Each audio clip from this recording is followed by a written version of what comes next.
Good morning, everyone. Welcome back. It's nice to see you by video. I am reading to you today from another state. I'm in West Virginia with my family. My mom, you met my mom, she came and spent some time with you in class a few times recently. Well, she has this cabin in these woods here, and I'm sitting on the deck, and we came out here this weekend to get some good time out of town. And it's morning. I didn't wake up that long ago, if you can tell by my puffy eyes. But I wanted to read to you while there was this nice color in the background here as the sun is coming up in the trees there and on that hill way off there.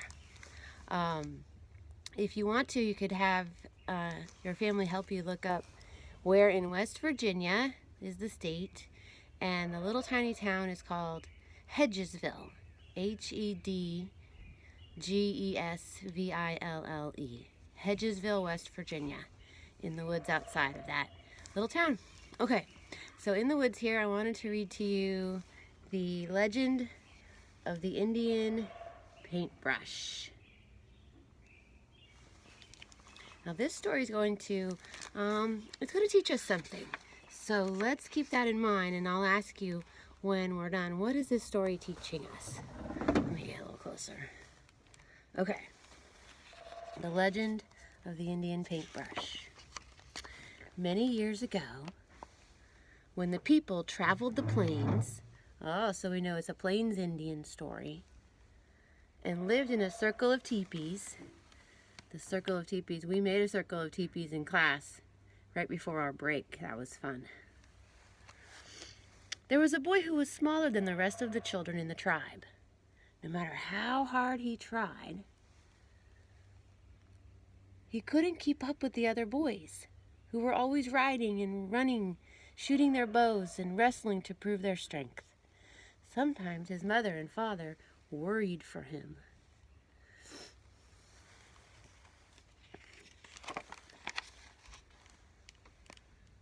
The story is kind of dark. I'll try to get the light in there. But the boy, who was called, this is fun, Little Gopher, was not without a gift of his own. From an early age, he made toy warriors from scraps of leather and pieces of wood, and he loved to decorate smooth stones with the red juices from berries he found in the hills. The wise shaman of the tribe understood that Little Gopher had a gift that was special. Do not struggle, Little Gopher. Your path will not be the same as the others. They will grow up to be warriors. Your place among the people will be remembered for a different reason. You can see him there. See his the things he would make. A few of them here too. And there's the shaman. Oh, here are some of the dolls. Let's see what's over here. Well, there's all the other boys doing the boy things. Training to be warriors. And in a few years, when Little Gopher was older, he went out to the hills alone to think about becoming a man. For this was the custom of the tribe, and it was there that a dream vision came to him. You can see the dream vision.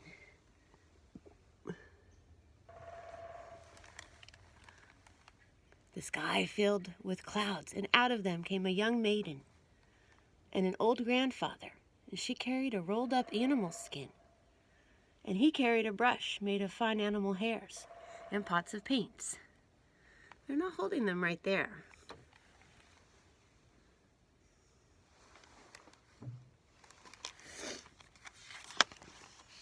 The grandfather spoke. Oh, now you can see what he's holding. My son, these are the tools by which you shall become great among your people. You will paint pictures of the deeds of the warriors and the visions of the shaman, and the people shall see them and remember them forever. Now we have the other side. Here's the maiden. The maiden unrolled a pure white buckskin and placed it on the ground. "Find a buckskin as white as this," she told him. "Keep it, and one day you will paint a picture that is as pure as the colors in the evening sky." What's a buckskin? There she is holding it. Buckskin is the skin from a male deer.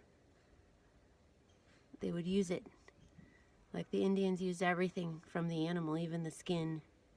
And here the skin is going to be his painting paper. Oh, look at that. Look at those pretty colors. Oh yeah, she's holding it out to him. And as she finished speaking, the clouds cleared and a sunset of great beauty filled the sky. Little Gopher looked at the white buckskin, and on it he saw colors as bright and beautiful as those made by the evening sun. There's the shaman. No, not the shaman. The grandfather pointing. And there's the maiden. Then the sun slowly sank behind the hills. The sky grew dark and the dream vision was over. Little Gopher returned to the circle of the people.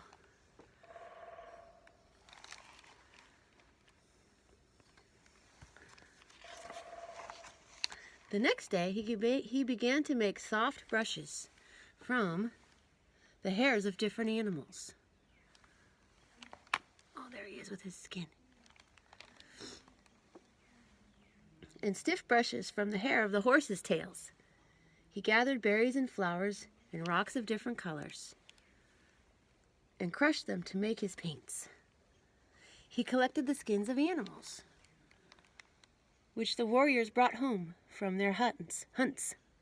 He stretched the skins on wooden frames and pulled them tight until they were tight. So here you can see what he would use to make the paints. The colored rocks and the berries. And here you can see he's stretching the skin. Oh, there are his brushes made of hairs.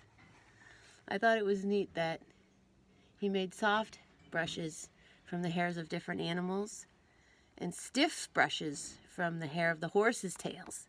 So you need different strengths, some soft and some stiff. And look, he made that wooden frame and stretched the skin. That's so cool. And he began to paint pictures of great hunts. Oh, wow, he can record the history of his people.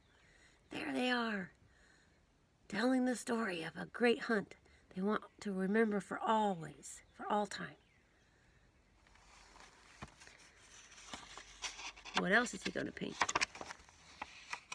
Or he would paint the story of great deeds. One of the warriors or people did something brave or honorable and worth remembering. Or he would paint great dream visions so that the people would always remember. So if their shaman had a great dream or someone had a dream that had great importance, they could paint it. He could paint it. But even as he painted, Little Gopher sometimes longed to put aside his brushes and ride out with the warriors. There go the warriors. But always he remembered his dream vision, and he did not go out with them.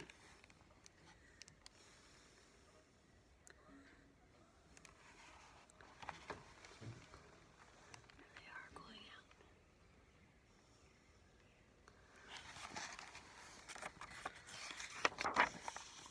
Many months ago, he had found his pure white buckskin. But it remained empty because he could not find the colors of the sunset. He used the brightest flowers, the reddest berries, the deepest purples from the rocks. Here he is with his paints of those colors, trying to get them just right.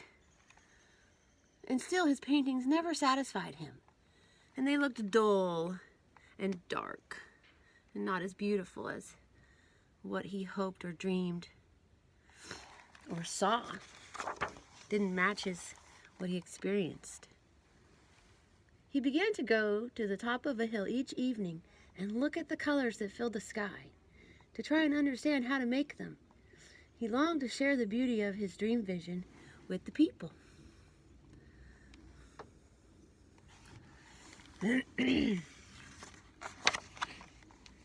But he never gave up trying.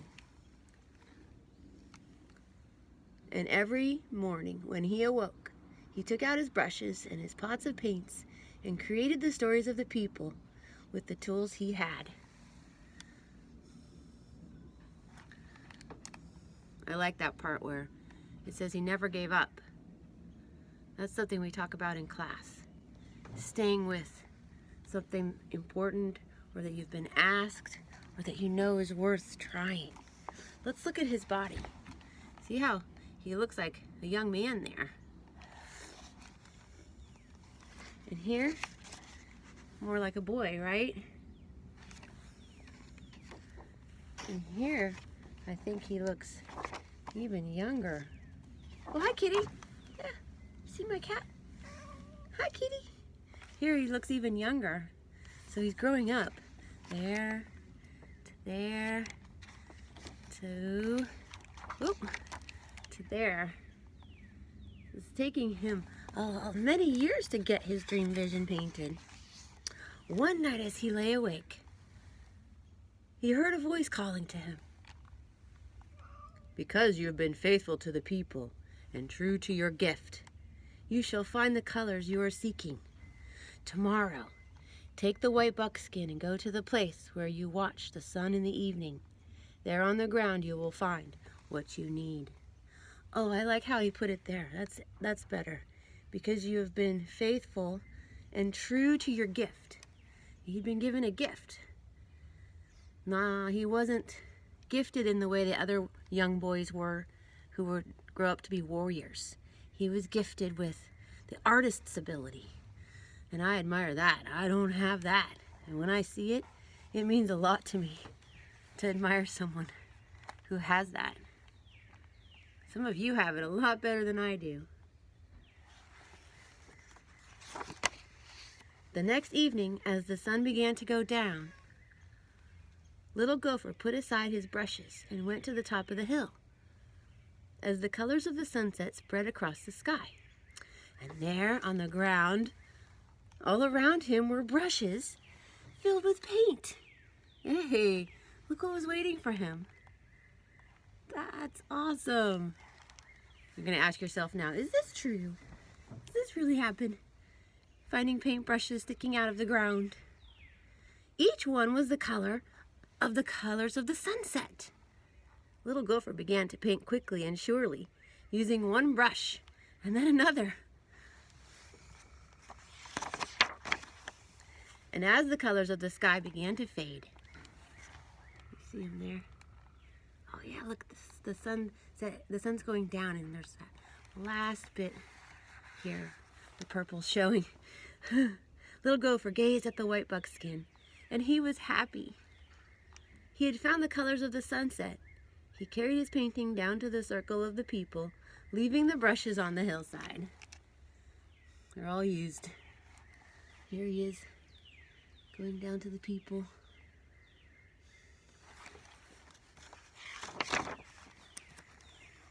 And the next day, when the people awoke, the hill was ablaze with color. What happened there? What happened there?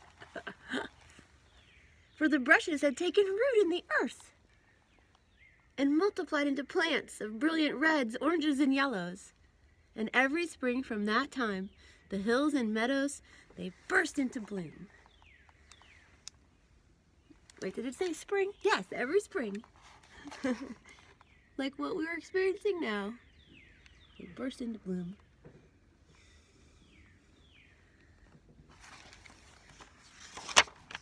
And every spring the people danced and sang the praises of Little Gopher, who had painted for the people. And the people no longer called him Little Gopher. They called him something much longer. He who brought the sunset to the earth. Nice, long name. Very cool. He who brought the sunset to the earth.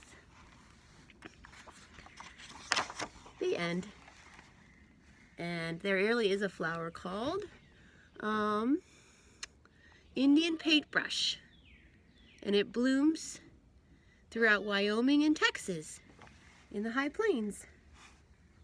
There it is. There's a bigger picture of it on the back. You could look up the Indian Paintbrush. Look it up on your computer and see what it says and see some real actual photos of it. That'd be cool. So, what did we learn from this story? What did it teach us? Do you think it's true? Parts are true. They really were Plains Indians.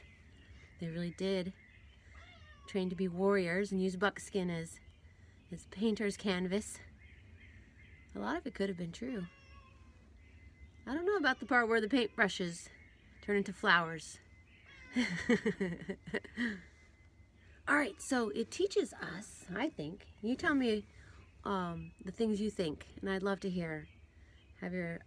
Send me a message of what you think this story teaches us.